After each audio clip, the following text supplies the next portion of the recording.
Are you searching for the best in online black radio?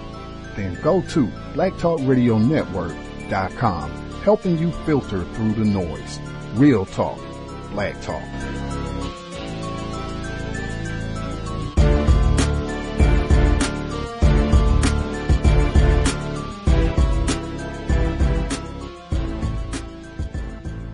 The internet is full of half-truths and all-out lies. We've all seen them, and many people on social media complaining about it.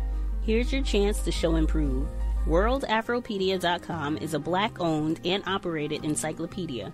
There are several thousand articles, but we need help. We can't uncover all the truth ourselves. So please, join us and become a writer, editor, or blogger for WorldAfropedia.com today. Every little bit counts. We owe it to the future generations to put the truth out there. Visit WorldAfropedia.com, the African-centered encyclopedia, a global database of African knowledge for the purpose of bringing about global African wisdom and understanding. WorldAfropedia.com.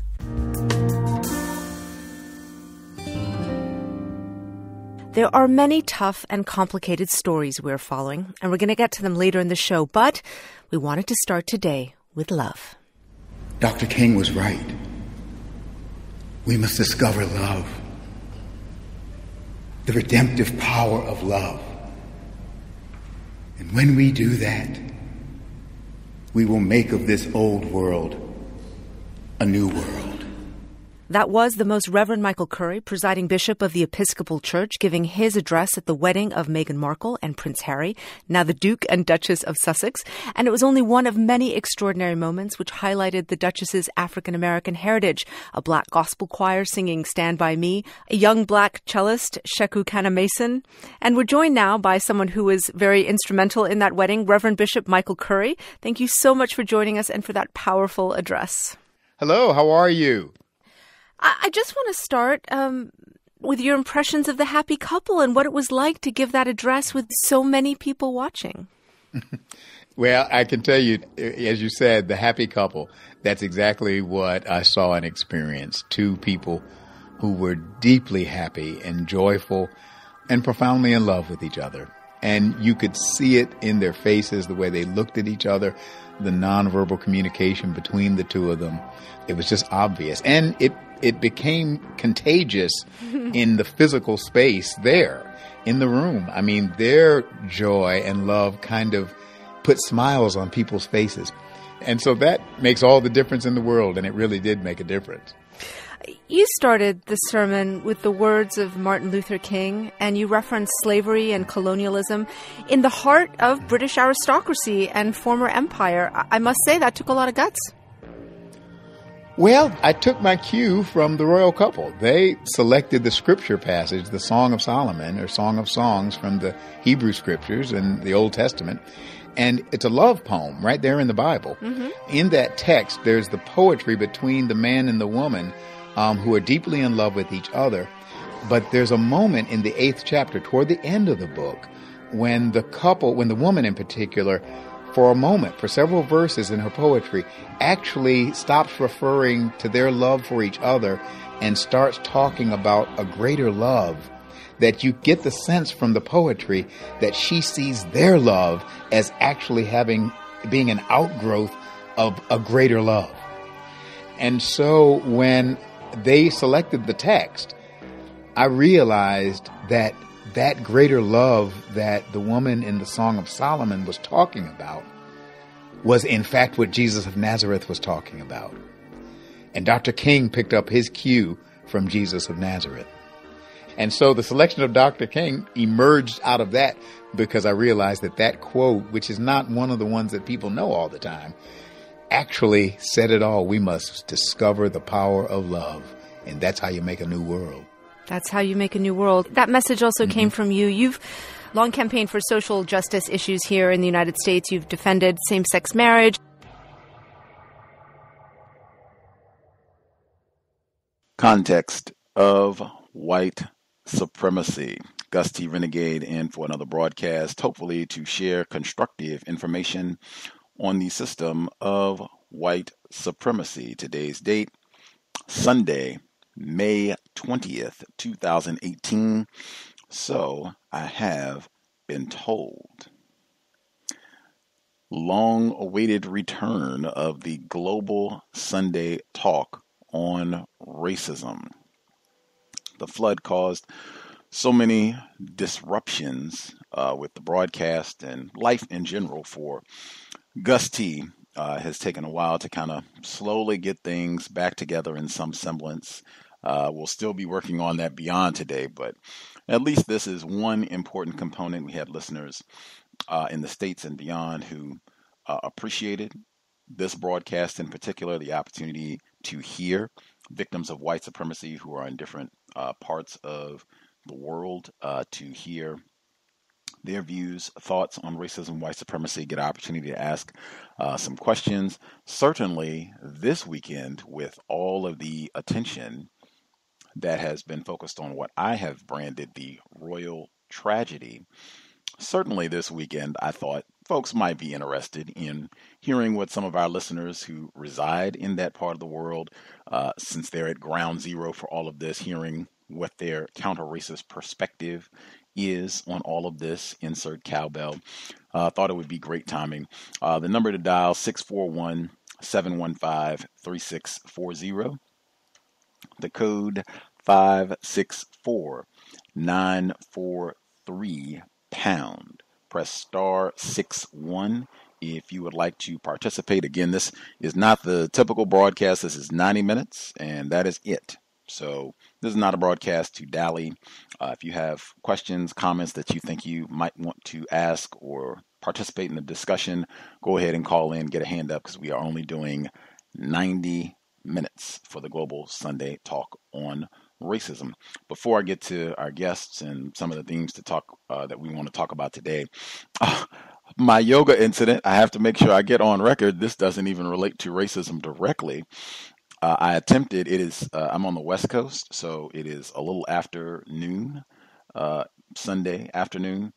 I attempted to take my morning AM yoga class, as I have been doing pretty much for the entire year since the flood. I went to go take my yoga class, and a suspected race soldier, she said, "Oh, are you going to," I was about maybe 50 meters, maybe 20 meters, take about that, about 20, 25 meters from the entrance to the studio. She says, "Oh, are you going to take the yoga class?" I said, "Yeah." And she says, "Well, they had a break-in. Someone broke into the studio, I guess sometime last night or early this morning, and they've canceled class for the day." And I was like, "Do what?" She's like, "Yeah, I was going to take class too. The police are there." I could see the police cars, but I didn't know they were at the yoga studio. She says, "Yeah, the police cars are there, and they're doing the report. They've canceled class for the day. It's rough, man." She walks off, and I'm like, wow. That right there. White drug addicts, that's going to be my guess if someone broke in to the yoga studio to do whatever. White opioid addicts are the scourge of the earth, and something has got to be done right now. I am not for treatment. They need to be locked under the jail. If this is going to be the result where you can't even have a reliable Sunday morning yoga because white drug addicts are breaking into the studio, man. Concentration camps, new drug war, something has got to be done.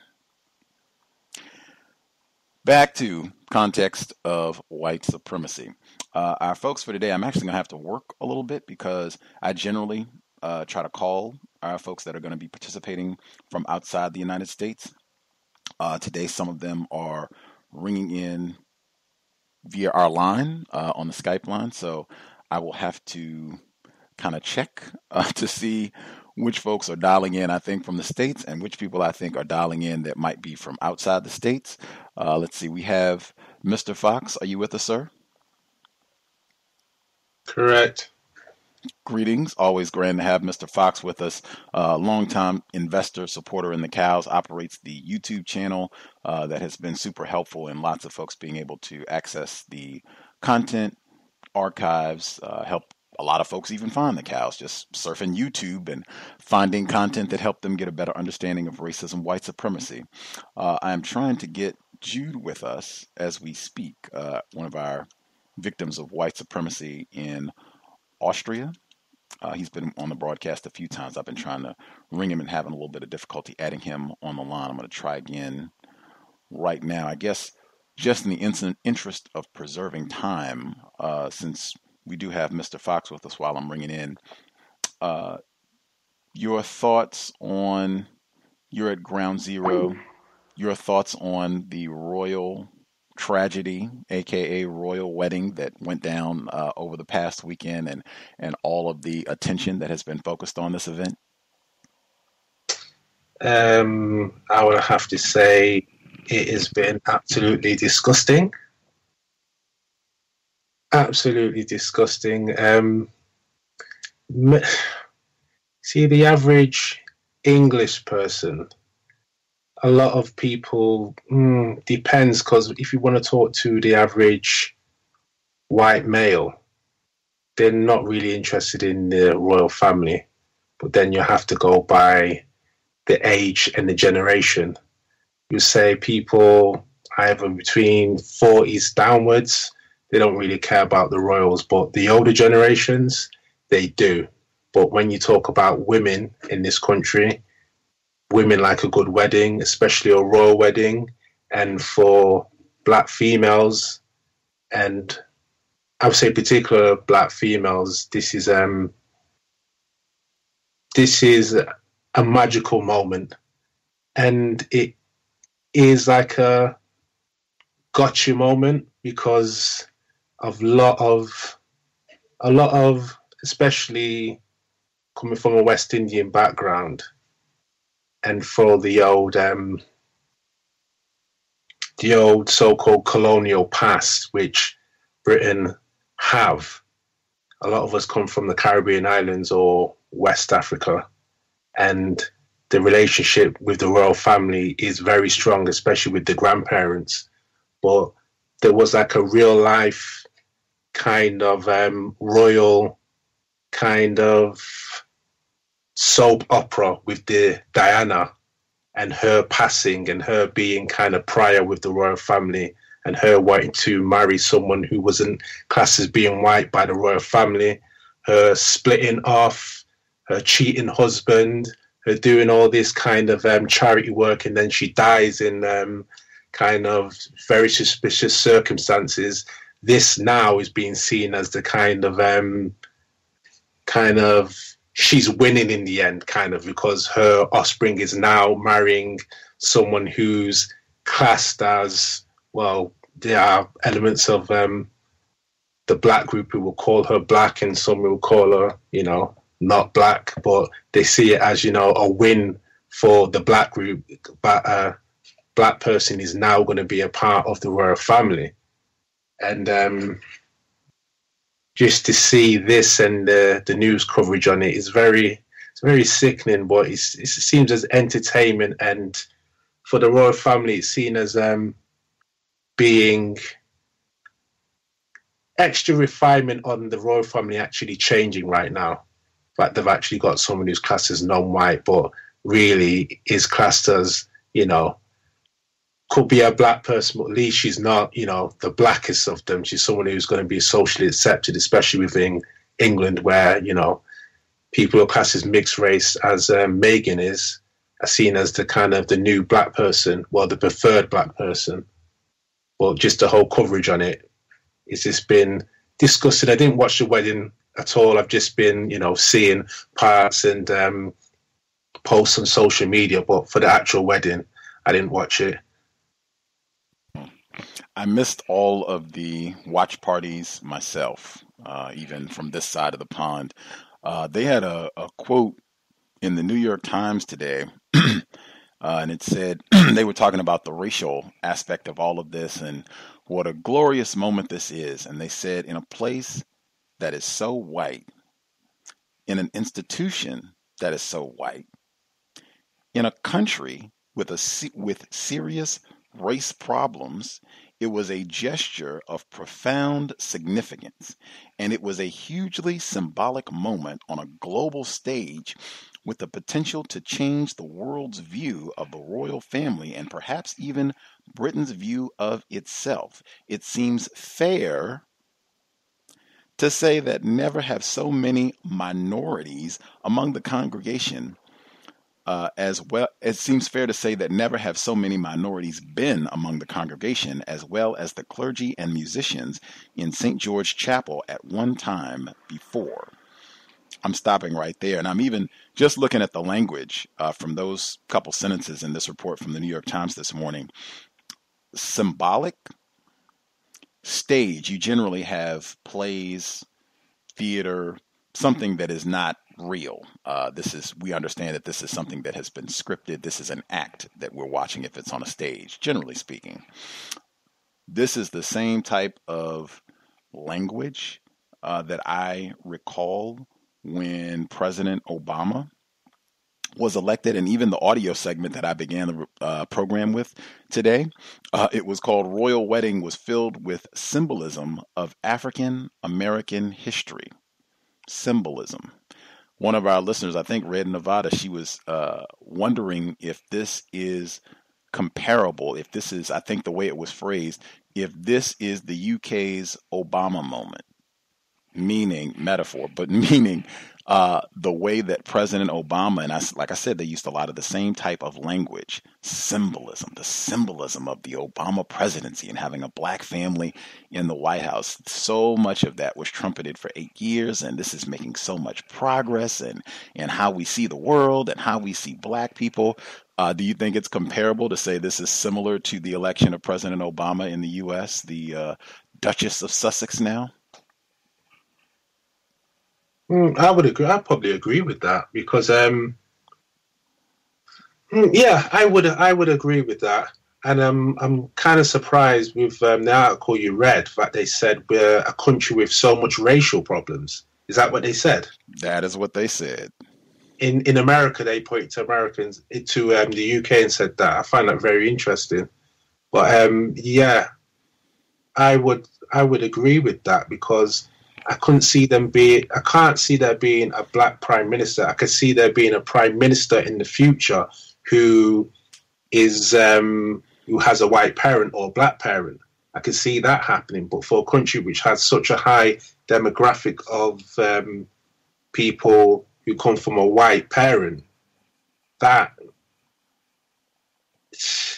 it's nothing new. But I can actually see, this will be seen as, the Obama moment for a lot of black people in this country. But you have to bear in mind, within probably, we still got the most probable child to come as well. So that's going to be another frenzy going on.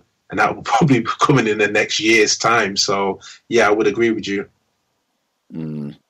Context of white supremacy. Your opinion, I'm going to try and ask all of our black people that reside in the UK. Do they think it's possible Meghan Markle could be accepted as white by a significant number of folks? I think that got raised by someone on the compensatory call-in. People haven't seen, or I'm sure you've probably seen her if you have a television or a screen at all. But I think at least one person said she doesn't look like she has too much melanin. She looks kind of pale. I wouldn't be surprised if she's accepted as white by a considerable number of people. What do you think? Negative. In this country, I tell you, you have to bear in mind the miscegenation has been going on since, we'll say, you had the merchant sailors coming in during the early 1900s in places like Liverpool, port cities. But from when you had the influence of people from the West Indies and West Africa after World War II, this is where you saw a huge rise to the point where you have, you can't walk down the street without seeing a person who, looks like a Meghan Markle or someone who is from that background but looks like she's got a little bit more melanin. But white people are highly trained in this country. They know what a person looks like if they have a white parent and a black parent. So Meghan Markle a white person will look at her and know she's not white over here.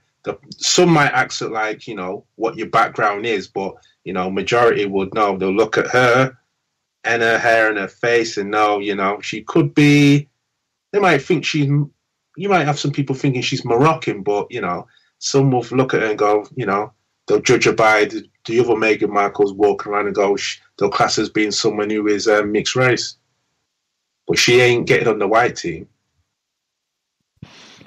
Maybe their offspring will have a chance. We'll have to see once that comes out. I'm sure that'll be a huge media event, like, as you said, about a year from now, what have you. But I think, in my view, important point. I make that error a lot with racial classification, but the racially ambiguous people, that creates a lot of confusion for non-white people, not for race soldiers. It's, as I've said, my observation, exactly what Mr. Fox said. Whites tend to be extraordinarily astute at discerning, paying attention, asking questions about your background and whatever else to pick out, oh no, a little touch of the tar brush, you are absolutely not white, and behaving accordingly. I'm going to check, just trying to see if I'm trying to figure out which people are perhaps outside the states, so we can add them to the line. The person that called in looks like you're on the vote line. Are you one of our international callers, or are you stateside?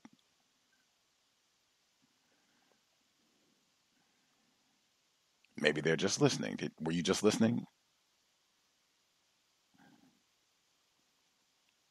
Seems like they might just be listening. I'll check in again. The number 641-715-3640. The code 5649. Hello, can I be heard? Yes, sir. You one of our stateside listeners outside the states? Yes, sir. Yes, sir. Sorry about that, Gus. Yes, I'm a stateside listener. Oh, okay. Hang tight, and I will make sure we get your question in. I generally try and give our folks that are calling from outside the states, get their commentary, and then everybody else who dialed in, if they have questions or statements, comments they want to add, we will make time for you as well. We have not had our Global Sunday Talk in so long. Looking forward to getting our normal rhythm back so we can have more participation from the folks outside the states, just to get their views, not just on the quote-unquote royal wedding, but there have been so many things that have happened since we last did the Global Sunday Talk broadcast. That was in November. This is the first one of the 2018 calendar year. There were so many things. I have a whole list of things that I wanted to touch on. I guess I'll ask. This is what I was going to do anyway. Ask the folks that are participating, what are some of the major things that you've paid attention to just this calendar year, since we haven't talked to you all in so long? What are some of the major things that have, caught your attention other than the royal tragedy?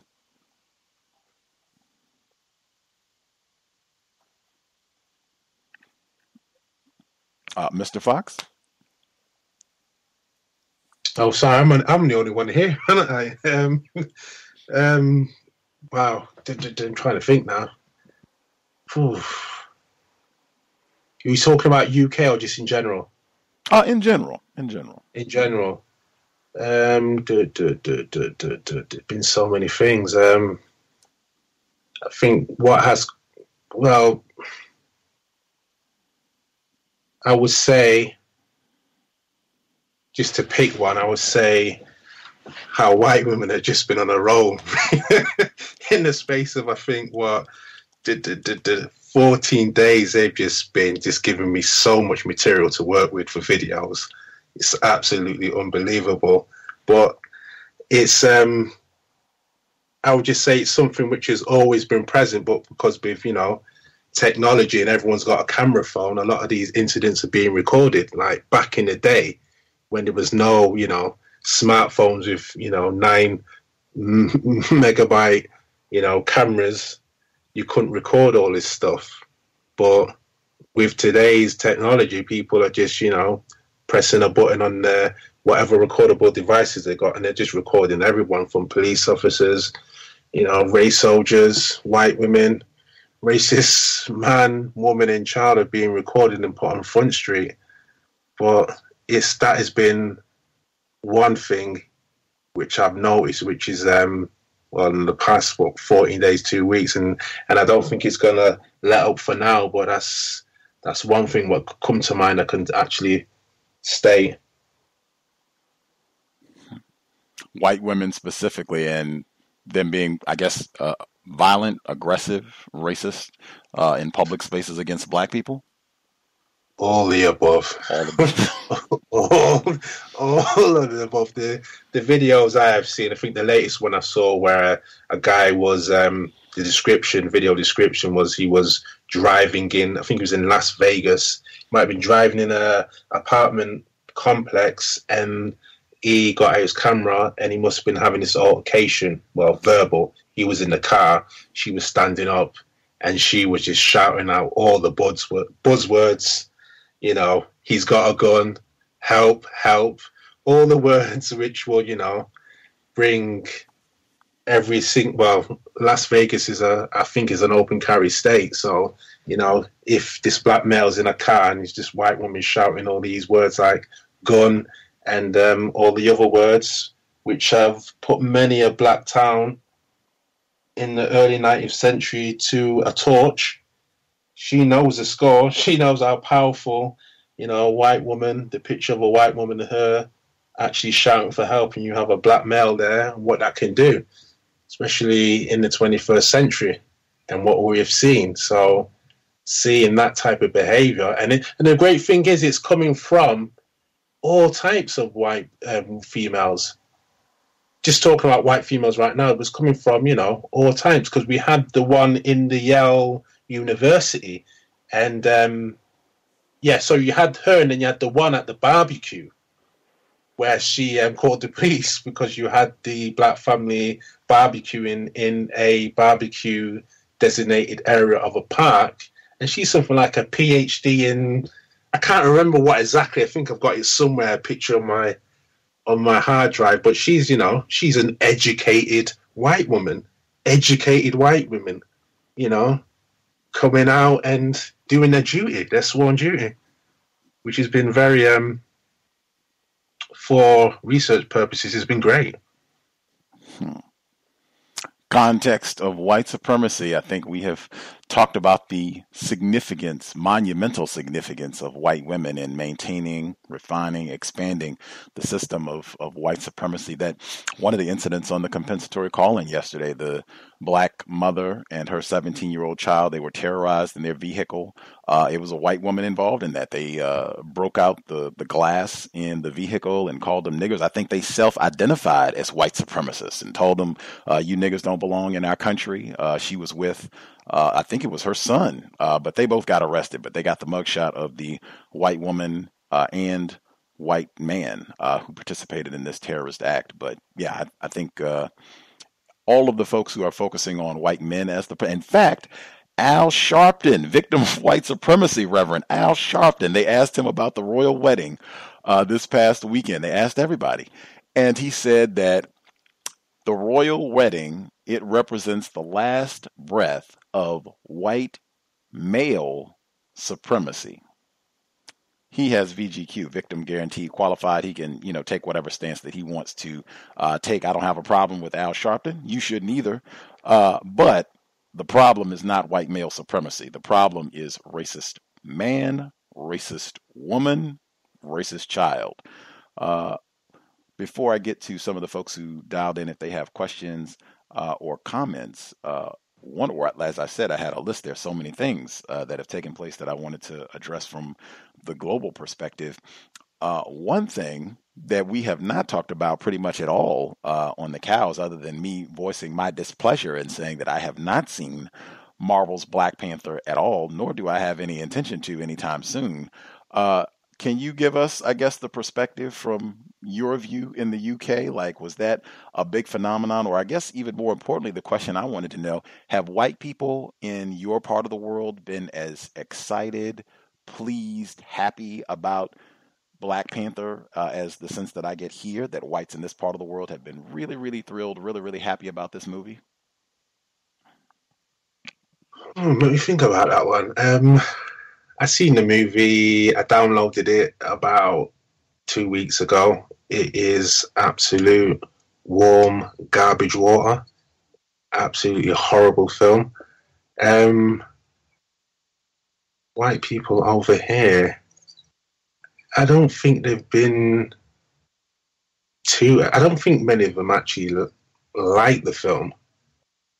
I spoke to one person briefly and they just said it was just okay. But I don't.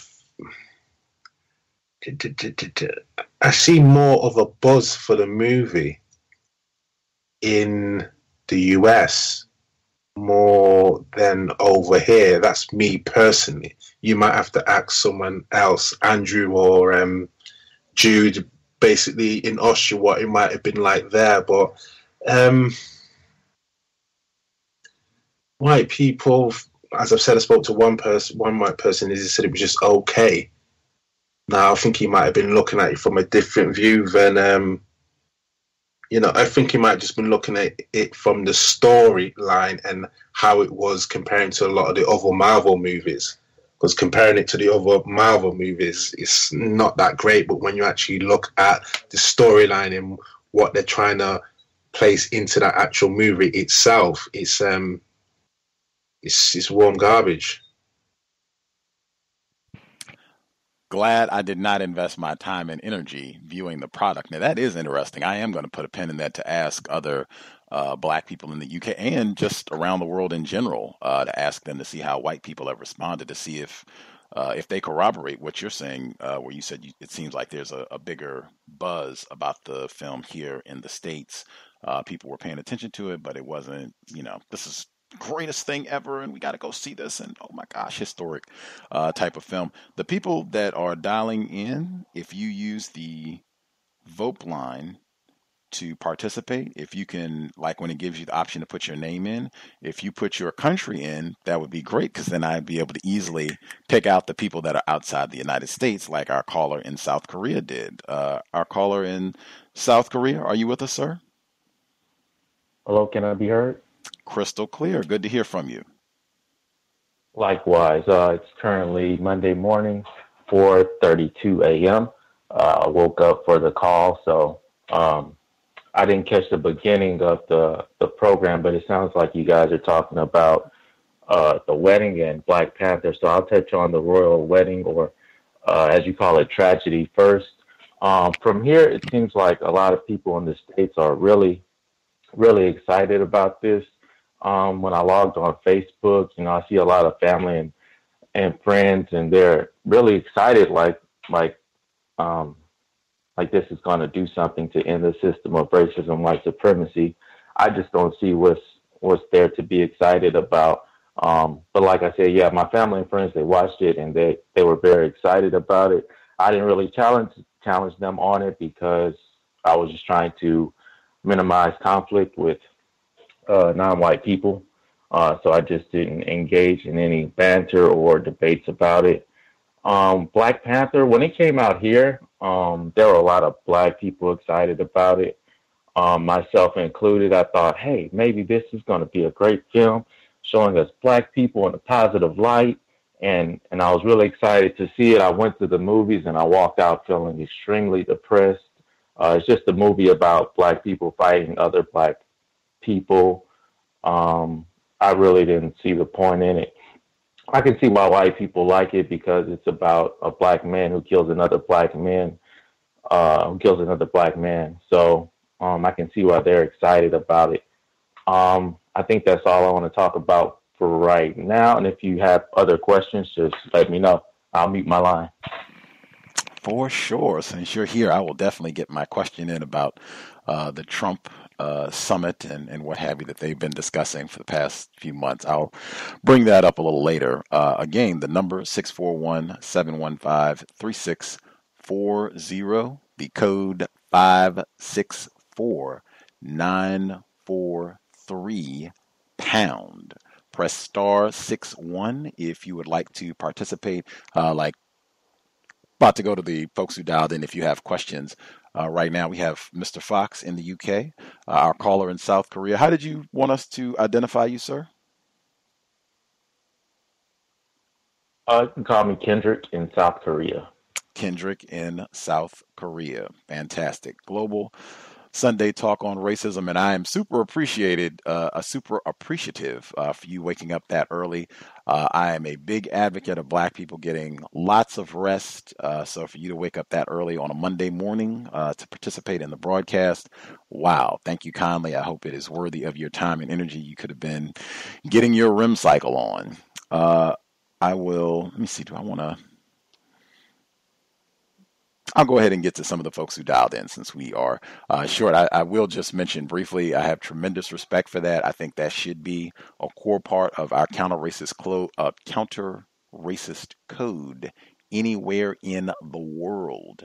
Minimizing conflict with other non-white people, that is a core aspect of black self-respect and counter-racism, in my opinion. You do not learn about white supremacy racism to talk down to and get in arguments with other black people. We could just fast forward and do that without, having to waste time reading any books or anything, if that's what we're going to do. You do all this so that you can understand, man, let me try to be a little bit more empathetic, a little bit more patient. At minimum, let me not name call and argue with another victim of white supremacy just because we have a different perspective on how things are operating on the plantation. Extremely, extremely important. That's one of the if anything, that should be one of the few things that, yes, that's something that I can apply. I can see the logical sense of that. That's it. Folks who dialed in, if you have questions you would like to ask for right now, Kendrick in South Korea, Mr. Fox in the UK. If you have questions or comments, let's see, Draftomania, we'll get you first. Good to hear from you, ma'am. Hi, guys. I don't really have a question, but I just wanted to thank Mr. Fox for posting the cows on YouTube. That was the way I was introduced to the cows. I had no idea that the cows existed. If it had not been for Mr. Fox posting the programs on YouTube, I think I might not have ever gotten a chance to find out about the cows, which I might say has helped me in tremendous ways since a little bit of time that I have been listening to the cows. I just wanted to make a comment about can we comment about anything, or is it just specific? I'm not sure what the rules are for this program. This is more general, so if you have a question or a comment, we didn't really have a set subject that it has to be on. Your volume is a little loud, so maybe if you could move back away from the microphone a little bit. Oh, okay. Is that better? Awesome. Okay. Basically, I was going to say about the wedding, I don't really keep up with, I'm not having no interest in royal family at all, but I just found it kind of funny because my next door neighbor, we got married yesterday also, and it was also a tragic arrangement, so, and it was also on Malcolm X's birthday, so I just thought that to be kind of funny. And I wanted to say, because I ended up buying a cowbell maybe about a month ago. I bought one from Walmart. So I have a big cowbell on my altar. I have a cowboy bell. So it's just a symbolization of, to remind me about counter racism, how to stay counter, how to still use counter racist tactics in my life. Also, I wanted to talk about, I ended up signing up for this free anger management class. Because due to the captain, you guys talking about how important it is for us to not allow our emotions to run our lives. And I have acknowledged the fact that I have, throughout my life, and like a lot of victims, have allowed my emotions to run me ragged. And being that I saw the class was free, I said, well, why not take advantage of this class? It's going to give me more skills to become more qualified and, become in dealing with racism. So that's basically all I have for right now. Except one thing, a couple other things, the things that's been sticking out for me in regards to what's been going on lately. It's the lynchings. There's been a lot of lynchings in Alabama. There was recently another lynching in Alabama, maybe about a week or two ago, where they found a woman. She was lynched in front of a Walmart, or close to a Walmart in Alabama. That was the second lynch, outside lynching. The other one was for just gentleman that was found lynched from a bridge with a chain around his neck, and the black woman, she was lynched from a tree with a rope around her neck. And of course, they're saying that it was suicide, like they always say. The establishments that have been throwing us out of their establishments and calling the police, and the new fad of calling the cops on black. And that's all I have. And I just want to like to thank you for allowing me to share. Wowee. Much obliged, Draftomania. I think we started the program with a sincere, robust thanks to Mr. Fox for uploading hours and hours and hours of content to YouTube for the context of white supremacy and getting the archives up. And I think we've had a number of listeners, I forgot how many, who've emailed or called in and said, that's how I found the cows, was on YouTube, searching for whatever wacky videos they were looking for, and they bumped into the cows. So again, much obliged for sharing the content. I hope it has been worthy of all the hours of effort in uploading and getting all that content online. Go ahead. Sorry, can I just say that there is two channels, because many people who are signed on to Mr. H. Fox channel 2 don't know that there was the first channel, which was just called Mr. H. Fox. So there is two channels. The first channel, Mr. H. Fox, I stopped basically uploading either current or archived broadcasts due to a copyright strike I received, which meant that I can only upload videos no longer than 15 minutes. And then when that got rescinded, I just decided to just upload kind of compilations, not like full shows, just like kind of, counter-racist compilation videos on the first channel. So all the archive channels and up-to-date kind of broadcasts are on Mr. H. Fox channel 2, but there's two channels which I upload counter-racist and cows archive material. We will put both of them on the Facebook page and tweet them. Do you want to give your Twitter address as well? You put a lot of your content up there also. Yeah, let me just find it, because I rarely have to give this out. What's it? Hold on. It is, at the Honorific Fox. That's at THEHONORIFIC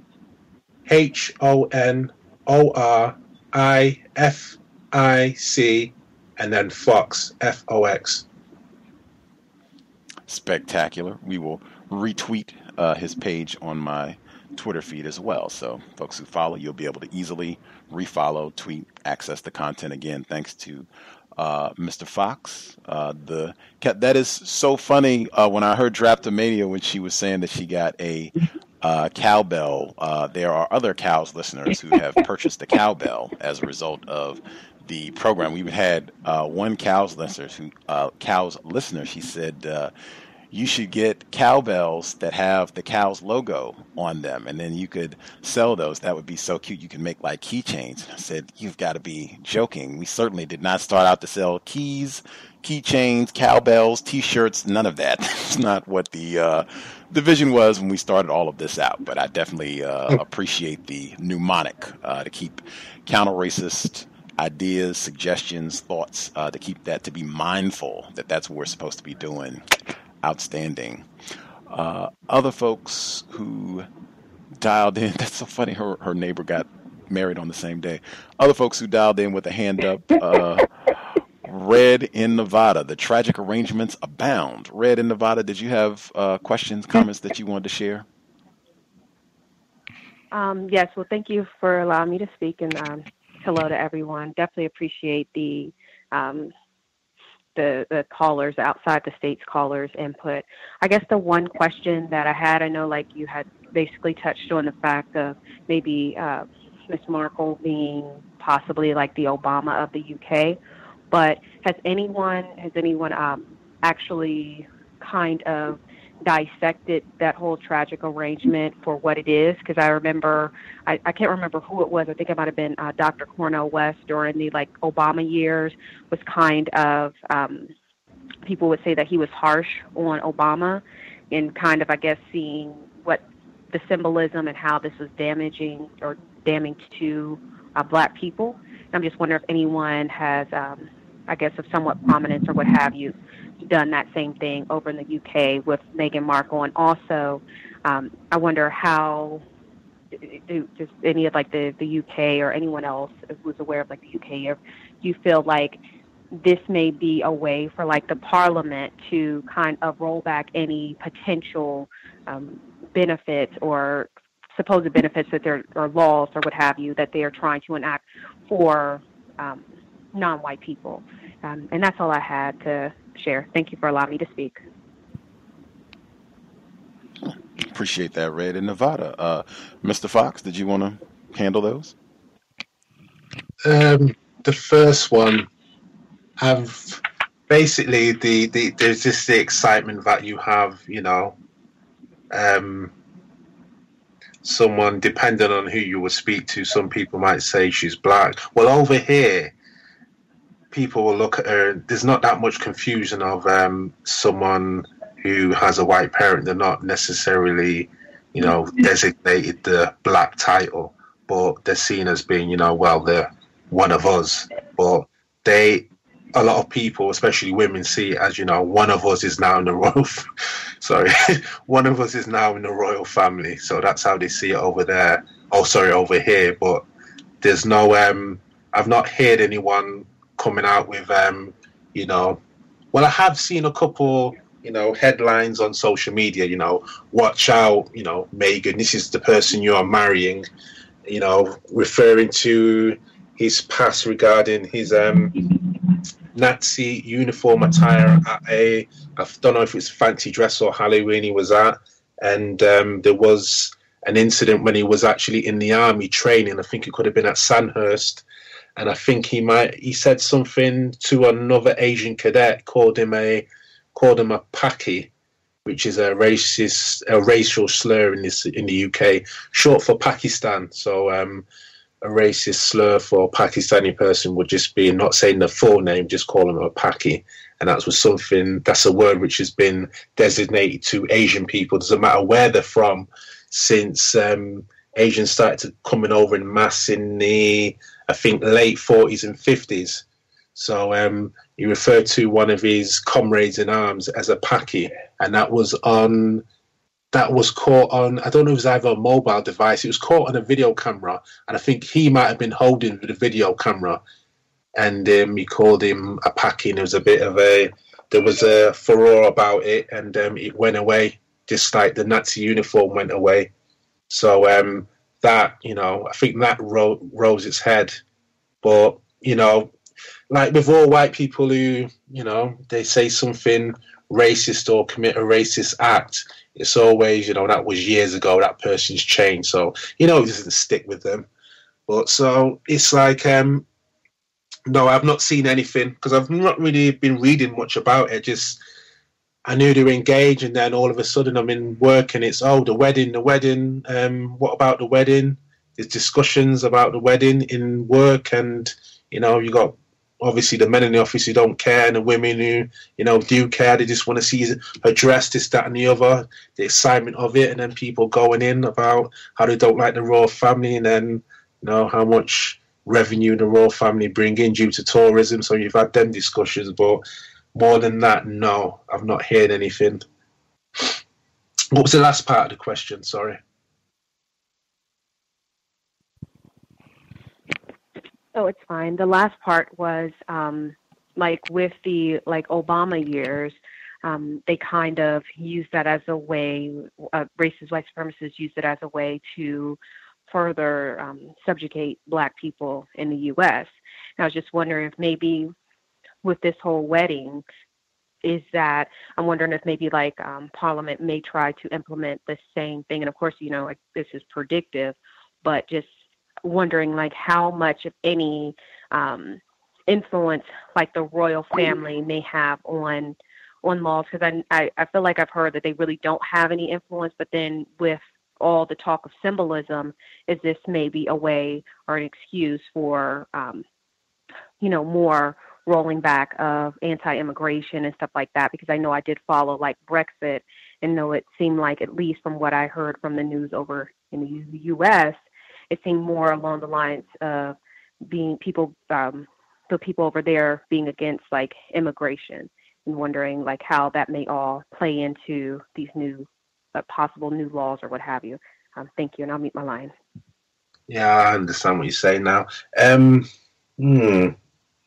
See, with Obama, it was President Obama. It was the symbolism of having someone designated as black being in the White House and being the first black president. And then that soothing lotion, that cloud, that deceit, and then all of a sudden, after the 8 years he served, when you sum it up, things didn't change and things got worse. But over here, she's not a politician. And the royal family in this country act as, symbolism. And it's kind of like the fairy tale, because in other countries, other countries do have the royal family, but the royal family in England are the most renowned in Europe, I would say. And America doesn't have a royal family.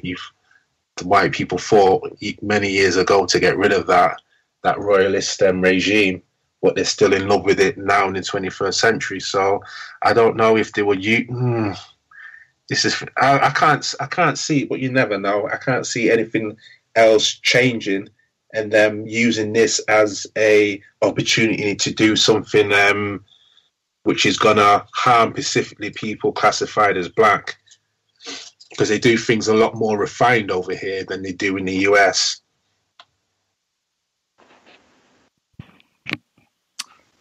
Wow. While Mr. Fox was responding, Andrew, one of our other listeners, black listeners in the UK, joined the line, so we can repitch our questions and get a different perspective. Andrew, are you with us, sir?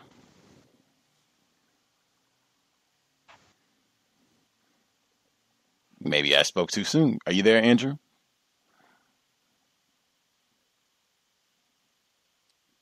Thought he was on the line. For some reason, he's not hearing us. We'll try again.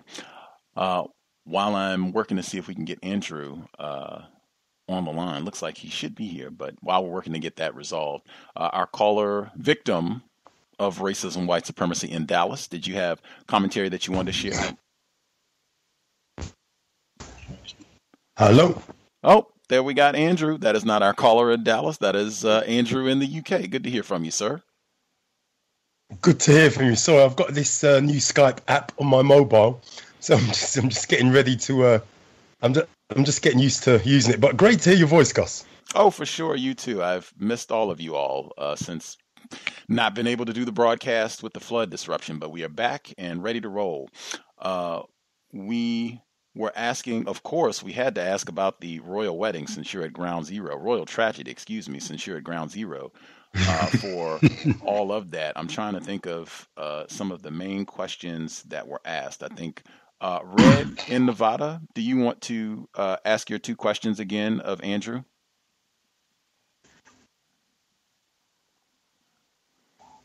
Yes, thank you. Hello, Andrew. Thank you so much for joining us. The question, the first, I actually forgot the first question. I was mainly thinking about the second one, so I'll ask the second one first. Do you feel like with the whole royal tragedy, do you feel like that might be a way for Parliament to maybe implement different like non-white or anti-black laws and kind of give them that excuse, kind of how like within the United States, how they did that over here when Obama was in the office, and you saw like things did not get better for black people, because it seems like with different headlines how they basically are talking about the symbolism of it, and that's definitely what was happening with Obama. And I still cannot. The first question it escapes me right now, but I'll Was there an assessment of this? Was there an assessment? Oh, yes.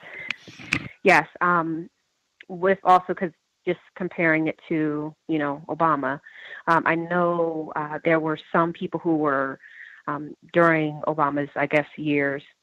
There were some black people who were kind of a little bit more I guess some people call it critical of Obama. And I'm just wondering if maybe you have seen any of that where some people may not be as confused about this quote unquote symbolism and how this might play into hurting non-white or Black people. And I'll mute my line. Thank you. Okay, two questions. I'm going to have to learn to mute my line, Gus, because this is a whole new Skype app. So bear with me. Will the government or the powers that be use the royal wedding to covertly or overtly hurt African people in the UK? Definitely. In the sense that all things are smokescreen, right? So when we look at the concept of racial showcasing, the idea is no matter what's happening covertly, the government will be able to point to the royal wedding and say, well, blacks are making an advancement, things are happening, there's been advances made. Look, the royal family's opened up, things are moving on, white people are becoming less racist. I mean, and the funny thing is, sorry, but I've had talks with UK Black African women today that have all been really happy, or at least the few that I've spoken to, which is only, to be fair, it's only been 3, right? But all today, all on the same day, and there's been news reports of the one that they showed that they revolved anyway on, I think, CNN, was of a pub, and there was mainly women in there, white and black women, and all of them, there were scenes of jubilation in this pub celebrating the royal wedding. The point I'm making here is that that was today, definitely. It's gonna be used to say that there's advances made, and to be honest, the 3 black women I spoke to, that's what they said. They seem to have this hope that because this white man has married this non-white woman, that somehow it's going to rub off on the rest of us. Somehow things are going to sort of improve. That he's going to be able to she's going to be able to sort of talk to him privately, influence his behaviour, his decision making, and somehow get some sort of influences in the corridors of power. So you've got all this sort of strange stuff going on. But yes, the government, I believe, will use it to as a smoke screen against the stuff like the Windrush deceit. I don't know if you know about that over there, or if you've already been speaking about that, because I'm not sure if I've come in late to discuss. But it's going to be used to basically hide things, because we're living under a racist government. Everything they do, every step they make is literally about racism. They can't breathe without sort of breathing out some sort of racist hot air, right? So it's about how can we go about our business and keep everybody else asleep. And one way is the basic, why couldn't he why didn't he choose some black woman in England? He had to go all the way to America to find a non-white woman. The reason why I believe he didn't find a black woman here is because more than likely she would have been Caribbean, West Indian, and that would have been that would have been, Harry one. It doesn't make sense. So all of that, all of the above. I think her other question about this, has there been any critical assessment of this from any, I guess, black people or non-white people over there? Okay, so I must admit, Gus, I've been, every time I've seen it on television, I've turned it over. I've tried to ignore it as much as possible. I'm not going to lie. I've tried to ignore it. You had football on yesterday, right? So, and I was driving. I was out and about. So I didn't even get a chance to watch the FA Cup, Football Association Cup, Chelsea versus Man United. I didn't even get a chance to watch that. So I tried to watch the highlights of the football on the news, and then the news programs were trying to force the royal wedding down my throat. So there's not been any critical assessment really that I've seen of race or racism. Not that I've seen personally, or taken much notice of. Having said that, and as I said, most of the black people that I've actually spoken to about this, or that have wanted to talk to me about it, more to the point, have been quite happy. I've seen some sort of positives in this, which is just nauseating and strange to me. I mean, you've had a little bit of critical assessment about it on a radio station called Galaxy Radio, which is a UK-based station run by African people, right? So you've had some critical assessment on that, but I mean, really, there's not been a lot as far as that I've heard, and as I said, I've tried to stay away from conversations involving those two. But I've just, as I said, I just realised today that there's one or two African people that seem to think it's some sort of an advancement. I was having some conversation on WhatsApp. Not that I don't do long texts. I don't do long WhatsApp messages. I don't use Twitter. I don't use Instagram. It's a waste of time as far as I'm concerned. But I said, I said to one person that all it is I don't know if you've seen that film Guess Who's Coming to Dinner with Sidney Poitier. I don't know if anyone's seen that, but basically, okay, so Sidney Poitier's doctor is a qualified man, right? And her only qualification is that she's white. And that's it. That's the only qualification she needs, right? In other words, she's a white, in inverted commas, princess. And that's what we have here. You've got this, this accomplished woman of colour who's, I mean, I've not watched any of her TV programs, but I hear she's been in a whole heap of TV programs in America, and that she's very well known left, right, and centre. I mean, I'd never heard of her until people told me she'd been on television, all the rest of it, right? So I'm going to make an assumption she's very well known. His qualification is that he's white, is that he's a prince, right? But the point I'm making here is that that's exactly the same qualification that white girl had in Guess Who's Coming to Dinner, that she was white.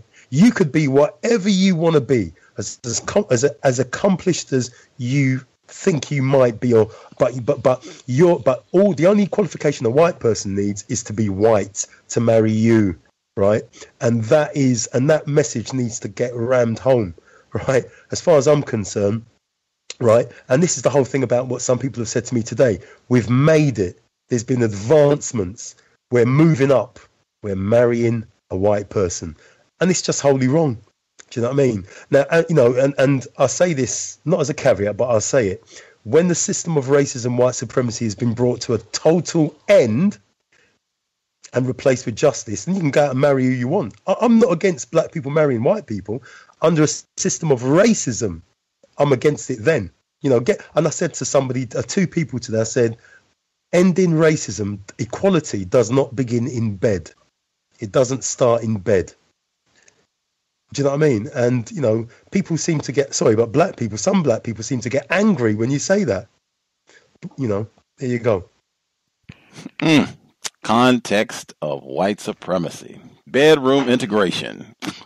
Royal tragedy. That's what I've been saying the whole time.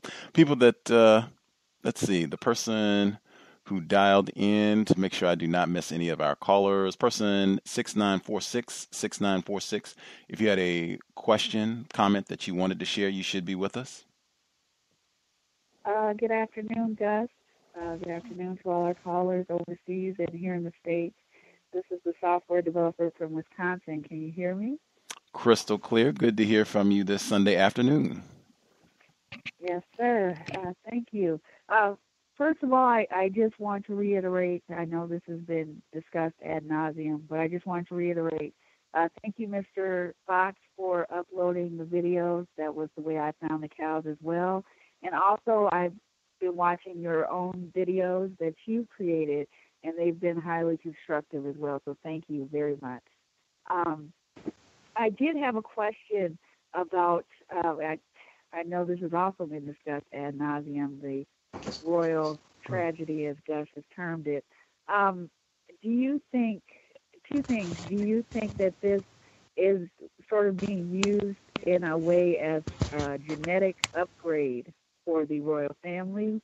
And also, do you think that it sends out a signal to other whites that perhaps they need sort of a genetic infusion to continue or to stave off white genetic annihilation? Interesting question. Let's get our UK guests. We'll start with Mr. Fox. The last part of that question regarding the genetic upgrade, I think out of all the Northern Europeans, I think who's got.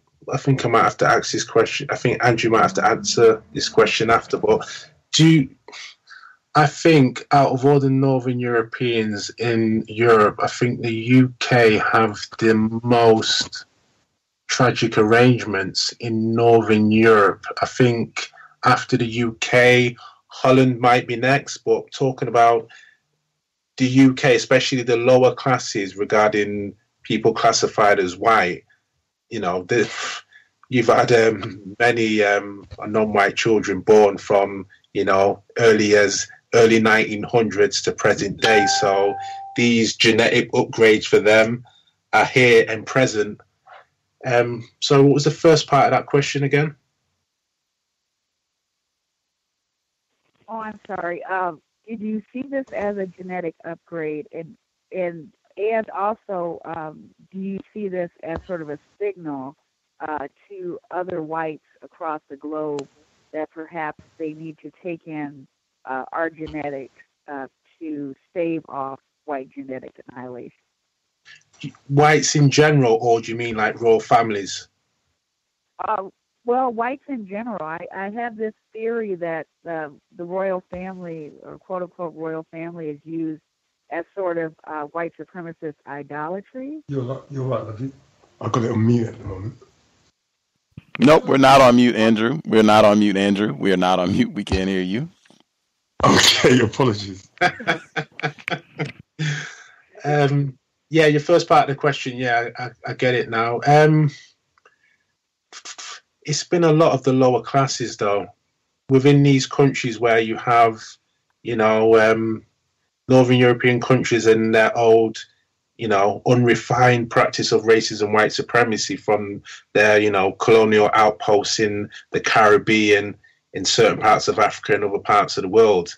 When these, you know, there's these so-called subjects have gone home to their, you know, fatherlands, you know, the motherlands, as it was stated in the Caribbean, where we've, you know, a lot of our grandparents come to England because we thought they thought the, you know, the streets were paved with gold, and it was, you know, the crown, the royal family, and, you know, to serve, you know, the royal family and the crown. So you've had a lot of the lower classes, especially mixing with a lot of non-white, black and non-white, well, we'll say due to the immigration, mainly a lot of this tragic arrangements have been through, you know, African, Caribbean and Africans coming to, you know, these Northern European countries and mixing and reproducing with what would be classed as the lower classes of white people. So regarding the higher classes upwards of white people reproducing with non-white people, especially black people, the only time this is really done is if this black person is a celebrity, like you know, as we would say, most probably higher end footballer or you know, an actor or something like that. But would I see it as being like a beacon for other white people to do this kind of thing? We've already had one other royal, I think it was the Prince of Monaco, didn't he marry an African woman? And I'm not too sure if he kept his title after that, or was she, I'm not too sure what title she was given. I think he was a prince who married, I think it was a woman from Africa in Monaco, something like that. But how the propaganda is promoted, and as you said, that you've seen my other compilation videos on the first channel, Mr. H. Fox, you see by the adverts we get in the UK, it's this, you don't see, you know, two identifiable black people in movies or any kind of TV series or in the media or adverts in general having loving relationships. So, all we see is either black males with white females or vice versa now, where we're seeing white males now with black females, which we've seen a lot, especially like the mixed race kind of family kind of thing, where you see the white husband and the, mixed children with the black female. We've seen a lot of that now. So I don't think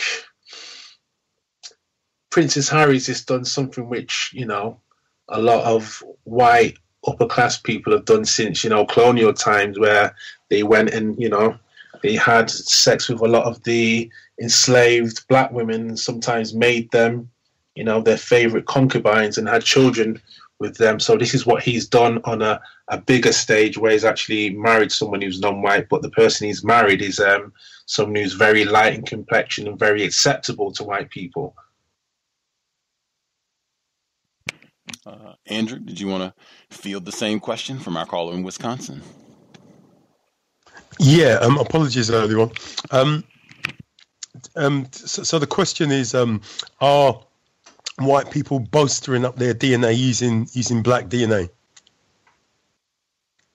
Correct. Okay. Possibly. I've never heard a white person admit to that. I think, though, what is clear is that white people appear to enjoy dating and marrying famous black people. That seems to be evidential. And it seems also to be that if you're black and you have a white partner in England, it seems to be that you're going to sort of go a little bit farther in your chosen career. It seems that way, whatever the case is. I think Neely Fuller is totally correct when he says that under a system of racism and white supremacy, all these types of relationships are unevenly yoked, to use a Christian expression. In other words, it's a relationship similar to child molestation, where you have one powerful person and one person who has no power. Even if the person who is not powerful can be a man or a woman. I think that's factual in a system of racism, white supremacy, and that's the thing that a lot of non-white people who choose to marry white people don't quite understand. They don't quite understand that concept of being powerless in those types of relationships under a system of racism, white supremacy. And I think really in the nicest possible way that can be explained to our friends and family, because that's a fact. And as was just said by Mr. Fox, there's been instances for a few hundred years in Europe where powerful white people have chosen to have non-white people hanging around as wives or as concubines or as little playthings. In fact, when you look at I studied European art history. When you look at European art history, there's always a little blackie in the painting, in these 17th, 18th century paintings, just sort of hanging around. Some of them are children, and that doesn't bode very well, does it? Because you wonder what's going on there, right? And some of them are adults, black adults, right? And they're just hanging around, just hanging about. Queen Charlotte was apparently a black woman who married into the royal family as well, as I understand it. I can't remember the detail. She's got a street named after her somewhere down in Hammersmith in London. So, yeah, concubines, as was said by Mr. Fox, playthings, fun, jokes, this kind of thing. Sorry, can I just add one more thing? Well, just be like a question. Was it Princess Charlotte? Wasn't she a Meghan Markle anyway? Of her day? Yeah, That's exactly it. That's exactly the case. Context of white supremacy. We have about 15 minutes for other folks. If you all have questions, comments that you would like to share. I know our caller in South Korea, I had mentioned the summit, Donald Trump, big news, and all of the talk about nuclear disarmament in North and South, well, North Korea, really. What has been the conversation that you've heard in South Korea in terms of the talks over the last month and the nuclear arms talks that have been going on? What have you heard in your part of South Korea?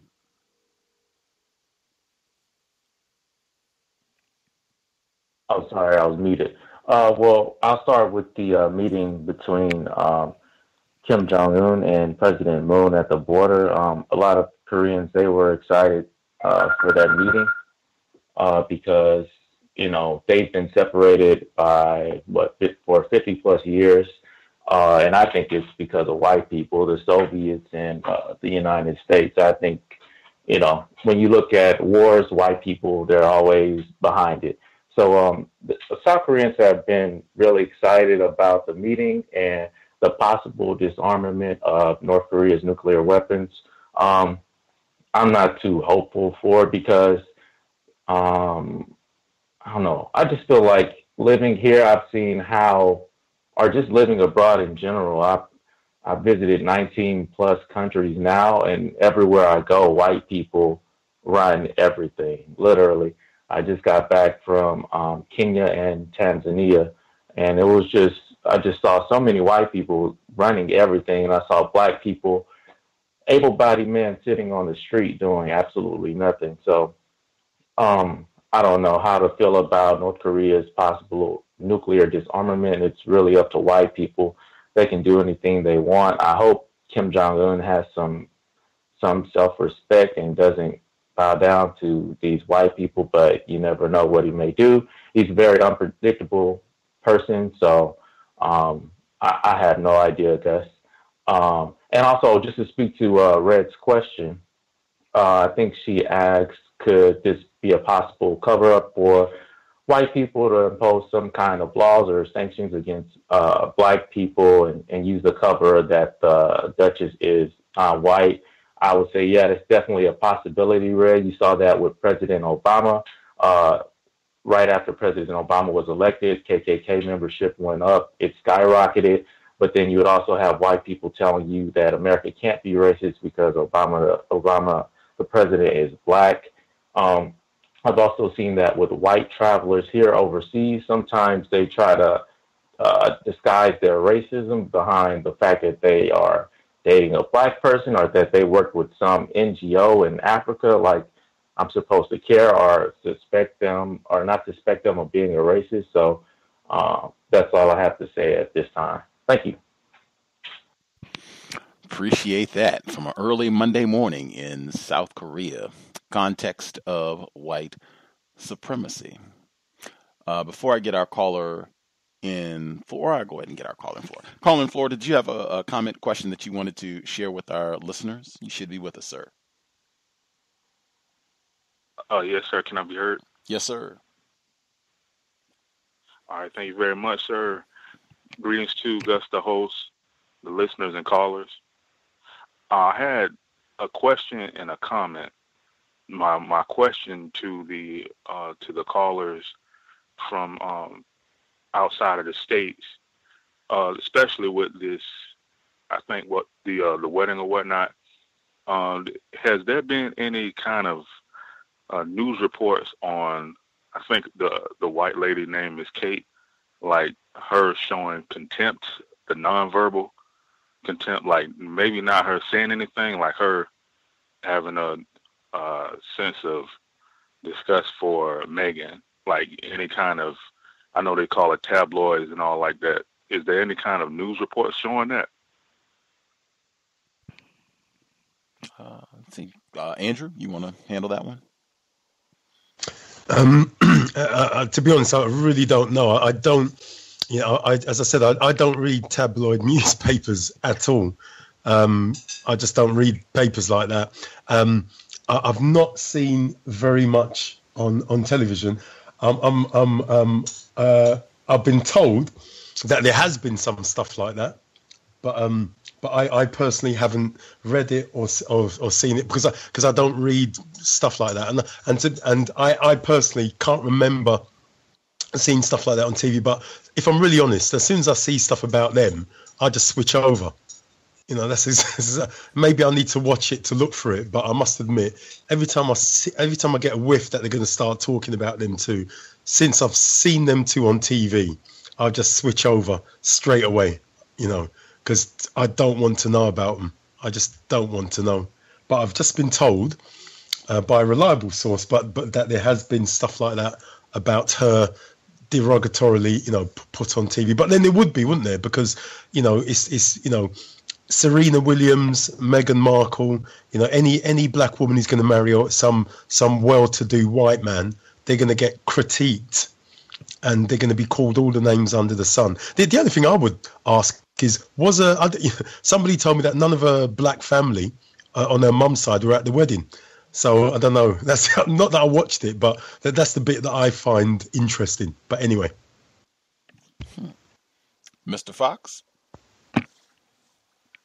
Sorry, what was that question again? Was it regarding one of the other members of the royal family who has been known for saying racist statements? Has she said anything?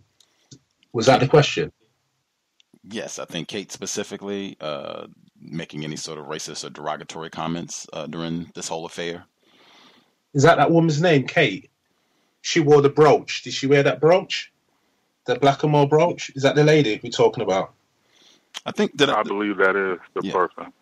That is same as Andrew. I've not really. The only time I would actually see something like that, because I don't really watch much TV. A lot of the either TV I watch is stuff I've downloaded and I watch just before or either in bed. So I've not seen anything since that brooch incident, really. So I don't know if she's came out and said something, or because the thing is, you get these. She's pretty unrefined for a royal, because you've got a couple of royals who are unrefined, but I think she's the youngest unrefined royal. So I don't think being so close to that event coming up that she would have said anything publicly. A lot of that stuff would have been backstage, which a lot of the jokes and racist comments are being said backstage within that royal household. I think Meghan Markle, I think her father, they reported he might have had some health issues as to why he didn't attend. I'd have to check reports to see what they had to say about other family members who did not attend the ceremony yesterday. Making sure we do not miss any callers. Imhan DC, did you have a question? Or caller in Florida, did you get your comment in? I know you said you had a question. Did you get your comment in as well? Just really quickly on that situation with the I think her name was Kate Middleton, I believe. From what I've been noticing, it looks as though they are trying to make sure they value the white offspring that she's producing. I think she has already had 3 already, and I think they definitely are going to put emphasis on that full white family structure, given the tragic arrangement. And I just had one other thing that I noticed. It was about it's a situation over in, I believe it's called Myanmar or something like that. It's a country over in the Asian area. And it's this situation they were saying that it's ethnic cleansing or something, but it looks to be a non-white conflict of a country. I guess they are called a Buddhist nation, and the people they are, I guess, mistreating are Muslims. And it's a white woman in a tragic arrangement on this article saying that her husband can't even get a visa without the people mistreating him, but she's already in the country. And just one quick thing, she said it was a comment made to him that he was telling someone that his father passed away, and the lady said that it was lucky for him, I guess because he's a Muslim. but that's all orchestrated by the system of white supremacy. And that's all I have to share. And thanks for allowing me to speak. Wow, that's she would be on the other side of the world in a tragic arrangement reporting on all of this. Gus, sorry. Remember that question you asked me about Black Panther? Can you ask that to Andrew? Because bear in mind, he does work with children. So if you wouldn't mind before the program ends to ask him regarding the Black Panther and how it was perceived over here, please. Absolutely. M. Handisi, did you want to get your question in? And I will be certain to ask about Black Panther to get Andrew's thoughts. M. Handisi, did you have a comment or question that you wanted to get in, sir? Yes, sir. I had a question. Greetings to you. Greetings to you there outside of the country also. My question was, has there been any legal conversation about the white people not being the actual royal family, or any conversation about them obtaining their status illegally?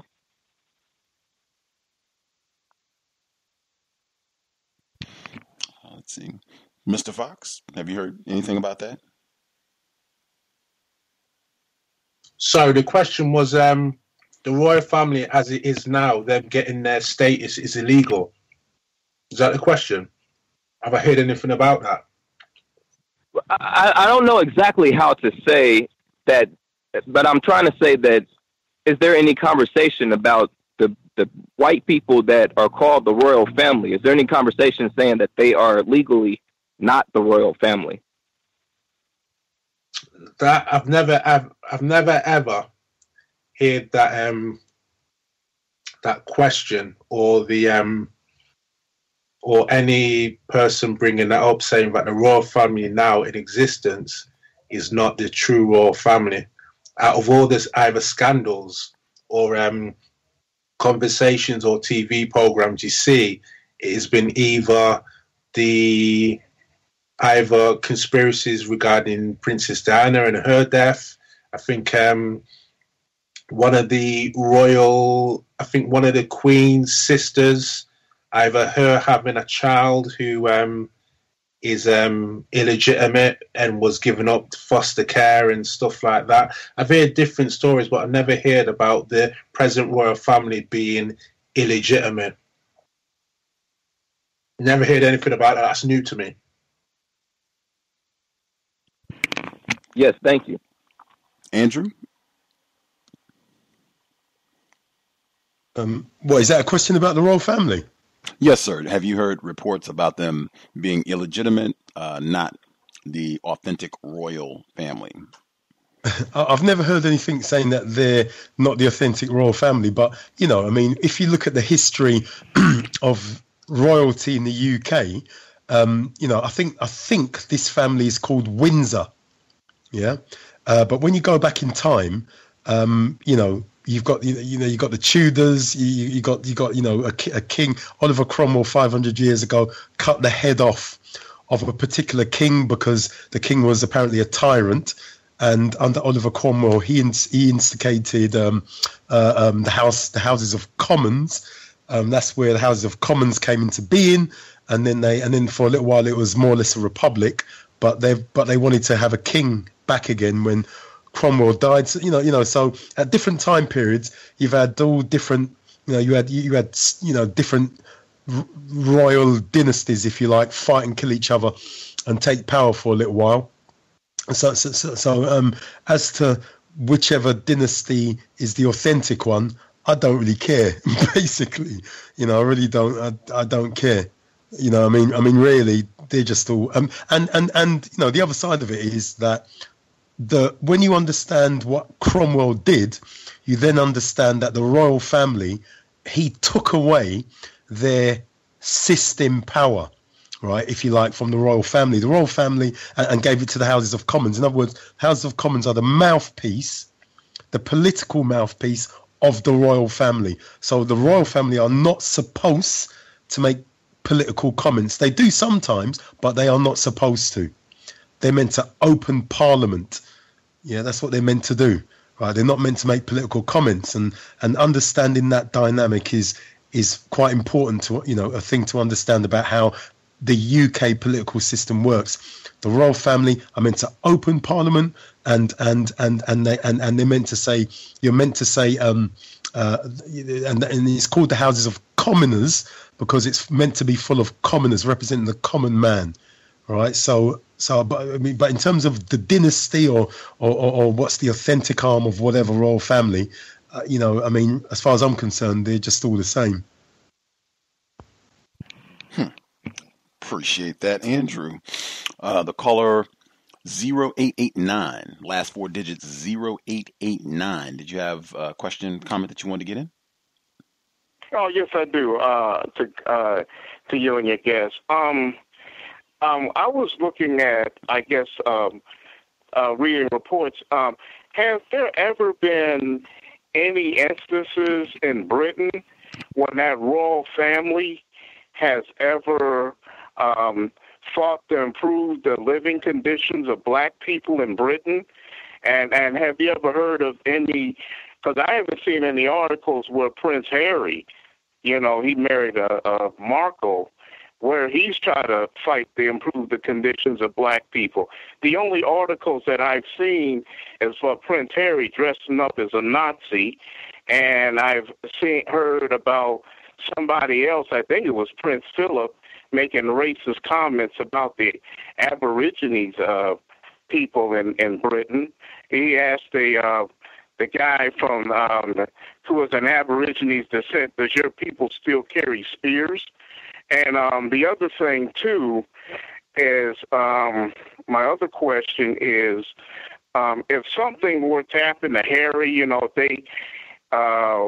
if Harry ends up divorced, or, if her and Markle don't make it, or if Harry dies, something were to happen, what would happen to, my question is, what was going to happen to his black wife? Are they going to kick her out the palace? And they also, too, showed the power dynamic, which really brought it home to me, is when they showed that who's in line for king, and they don't have, and Harry was dead last. And another thing I found really interesting is that his black wife was nowhere to be mentioned, which shows me she's the least powerful person in the in Buckingham Palace. That's my questions and comments. Appreciate that. Guess Andrew, did you want to field that? Any fighting for the improvement of black people's quality of life? Not in England, as far as I know. I mean, somebody else might know something. What I do know, and I don't know this as recent knowledge, but I do know that in the recent history is that he's been the head of some charity that does charity work in Africa, and I know that because a friend of mine, she's a doctor, she was attached to that same charity. I know that. I can't remember the name of the charity. You could probably Google it. I can't remember the name of the charity, but I know that he was attached. He's attached to that charity, possibly because his mum had that. I don't know what you call it. Had that affinity herself. Maybe, I don't know. Yeah. So I mean, that's the bit that I do know.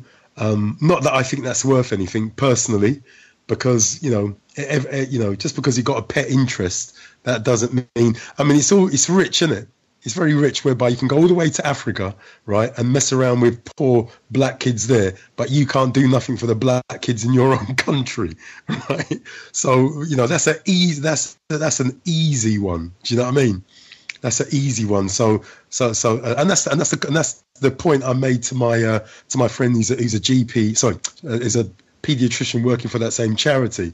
It's rich, whereby someone could run all the way to Africa, muck around in Africa, right, and come, but not do the same in the UK.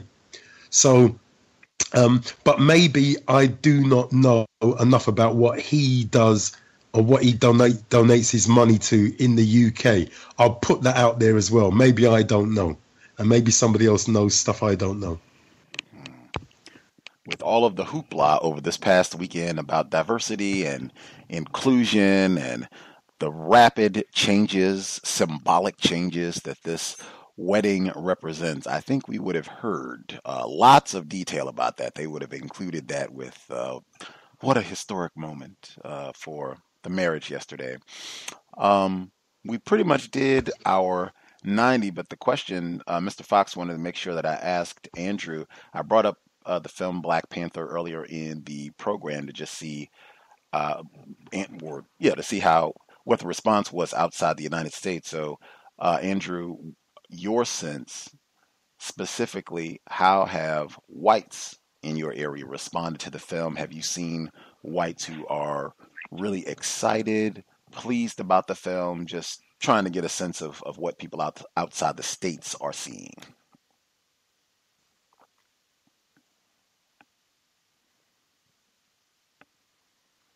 Oh, are you with us, Andrew? Not hearing him at all. Hope he didn't hit his mute button. Are you still with us, Andrew? Can you hear me? Yes, sir. We can hear you. Yeah, apologies for that. Yes, there's been two responses, really. One response has been no response. Literally not to say anything, not a word, right? I mean, this is white people. I mean, really, the only white people I really come into contact with are white people at work. So on the one hand, there's been absolutely no response whatsoever, right? On the other hand, the response in the media has been to give a line to talk about box office receipts, that it's one of the biggest Marvel films of all time, that kind of an angle. I did see one report on TV to say that it's, and they went to a nursery school, you would call it a kindergarten school. They went to a nursery school and showed a lot of young black toddlers going really crazy about, the Black Panther and all the rest of that. And then that was shown on TV. And my memory of that report was that it's been very inspiring for young black children. So there was that.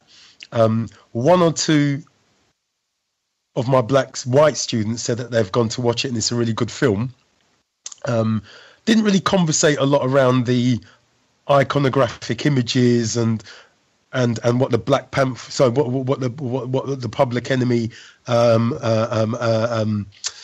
poster on the wall meant, and what the what the throwing away of the weave meant, and what the some of the African fabrics meant, and all the rest of it, and the natural hairstyle, why that's better than a weave, and all of that. They didn't have that conversation. They just said it was a really good film, and that's where the kind of conversation ended.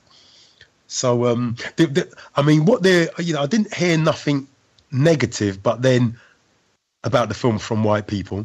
But then it would have been a bit pointless coming out of a white mouth, bearing in mind the box office receipts. You can't say a film's rubbish, really, if it's earned loads and loads of money. It's a difficult argument to make. Sorry, go on. Go ahead. No, I was gonna. Do you want to hear about the black response, or has that been covered by Mr. Fox? Let's hear the black response. So, for the most part, everybody's gone completely bonkers over that film, and don't get me wrong. Personally, I think the film. I see this. I see the film in two ways. Myself, I think it showed a lot of possibilities for African people, in the sense that a self-assured group of Africans that are technologically advanced, that do not pander, and where there's been no place for white people in their society. And in fact, they don't even want white people there. Don't want white people there. And don't want white people to speak, because in the film, the other group, there's a group, I don't know, I can't remember what they're called, but there's a group of Africans who, when this white man was in their presence, they shut him up. They didn't let him speak. Didn't want him to talk. right? Now, so I thought all of those things were great. I thought the iconography was great. I thought, you know, the fact that African women were happy to have their own hair was great. I thought all, and it is a celebration of dark skin, the darkest skin. I thought all of that was great. In other words, if you like, the pyramid was turned upside down or the right way up, and dark skin was valued, right? Right, and I thought, and that's what we need now. We need to value dark skin.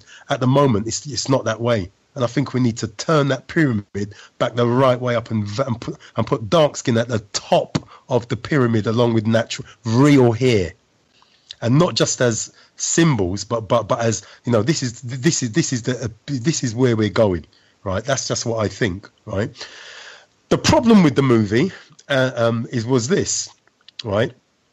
I don't know. Actually, I do know. I do know why the black director, needed to have a white goodie in the film, because obviously you've got to give white people a buy-in, a way in. I get that. You want to make it's that you're trying to make money for a white company.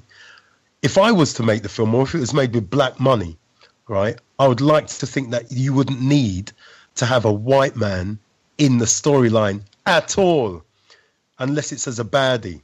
That's just my thing. Right, so this white character's weaved throughout the whole movie. Right, it allowed white people to see themselves through the eyes of a goodie, a white goodie. Right, and for me that was problematic. And the other bit that was problematic was right at the end of the film, when the King of Wakanda was T'Challa was standing up, talking to I think the UN, saying we're going to share our stuff with you. That's just rubbish. To me, it would have been better to stand up in the OAU, Organization of African Unity, and said, we're going to share our stuff with you. Right? So there's two, so these two things were pandering to a white audience, to make the white audience feel good about themselves. And that for me was massively problematic. I understand why the director had to put it in there, because he had to get money from the studio to make the film. I get that.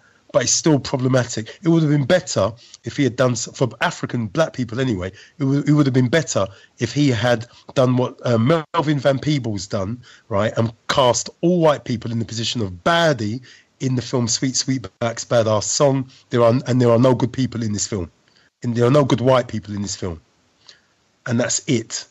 Right, it would have been better, and so you got a lot of pluses about the movie, but I think those two films, at the very final analysis, disallow Africans the final victory, and I think and that's a big issue.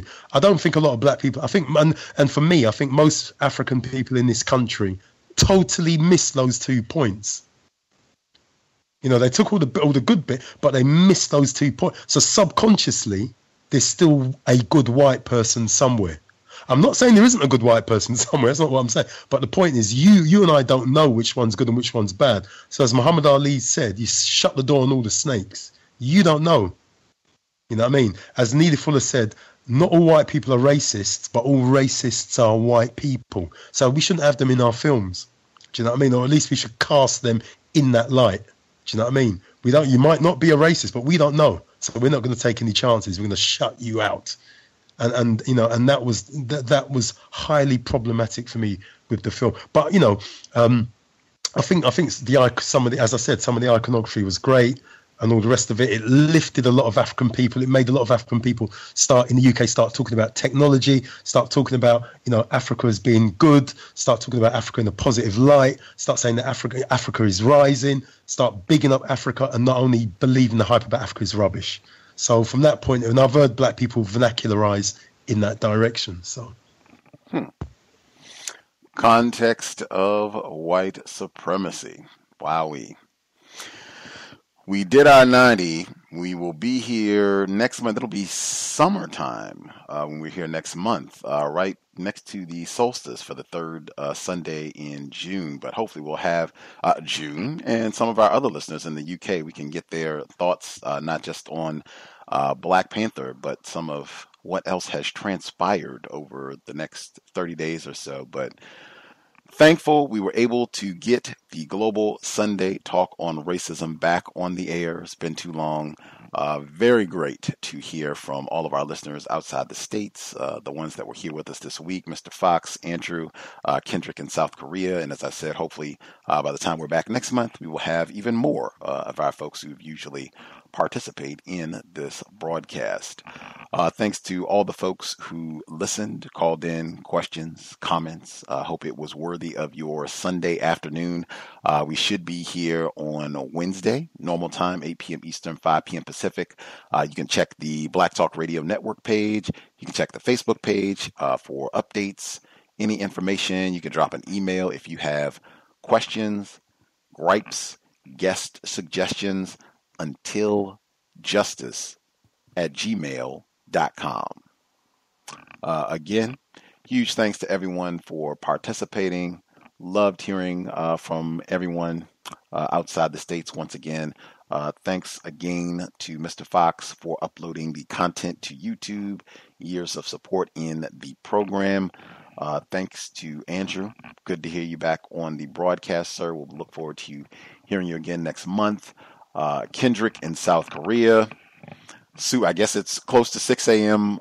By now. Thank you for missing out on some sleep. We appreciate it. Thank you for taking some time out of your schedule to join in on the broadcast. Hopefully we'll hear from you. Hopefully before next month. You participated in a few of our workplace racism broadcasts and some of the other segments as well. So hopefully we'll hear from you before we get to the third Sunday in June. That's it. Again, sobriety would be best anywhere in the world. Racists, they have done a lot of damage to black people all over the world when we are not able to think correctly and make great decisions because we are under the influence of some of their poisons. Dr. Welsing and many of the other grandcestors that we esteem would strongly encourage us to do everything we can to take care of our brain computers so that we can think clearly and make tremendous decisions, really come up with new concepts to help us bring about a permanent resolution to the problem: racist woman, racist man, racist child. Certainly, if you're in a vehicle, you want to be sober and buckled up. Let's do everything we can to minimize contact with race soldiers, badge or no. That said, Creator, we ask that you help us remain patient with other black people, victims of white supremacy. We ask that you help us remain patient with ourselves. Remind us to demonstrate the highest levels of black self-respect at all times, in all places, each and every time we are in contact with another black person. It has been time. Replace white supremacy with justice immediately. Cal signing out. Thanks all for tuning in. Nigga, you so brainwashed. I'm a victim, brother. Problem. You're a victim. Yeah. I'm a victim of 400 years of conditioning. Shut up. The man has programmed my conditioning. Mm-hmm. Even my conditioning has been conditioned.